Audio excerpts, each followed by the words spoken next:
Welcome! Today we're going to learn how to install your Brother machine on a USB-connected computer.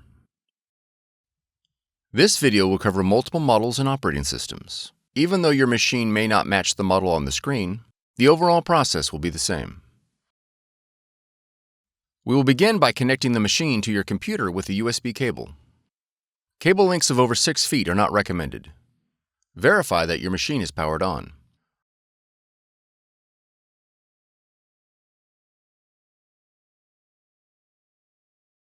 Now that your machine is connected, you'll need to add the printer in the operating system. In the top left corner, click the Apple icon.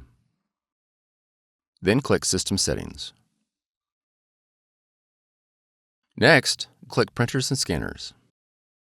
Click the Add Printer, Scanner, or Fax button located below the printers list. Your machine should now display in the Add Printers window.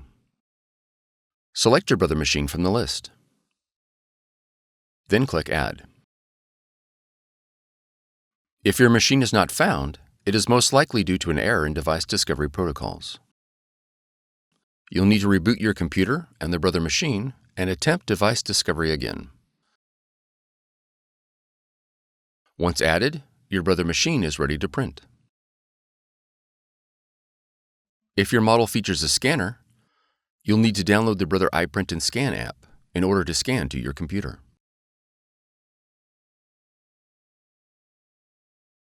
From the Finder, navigate to Applications, and then App Store.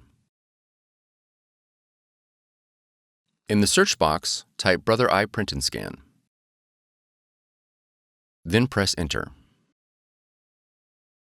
On the listing for iPrint&Scan, click Get or the cloud icon. After the download is complete, click Open. Review the privacy policy and click OK to continue. Then click Select your machine. Verify the connection is set to USB. Select your model, and then click OK. Click OK again. All the functions your machine supports will be displayed in the iPrint&Scan window. You are now ready to scan and print. For more tutorials, FAQs, and videos, visit us at www.brother-usa.com. If you found this video helpful, be sure to subscribe. Thank you for choosing Brother.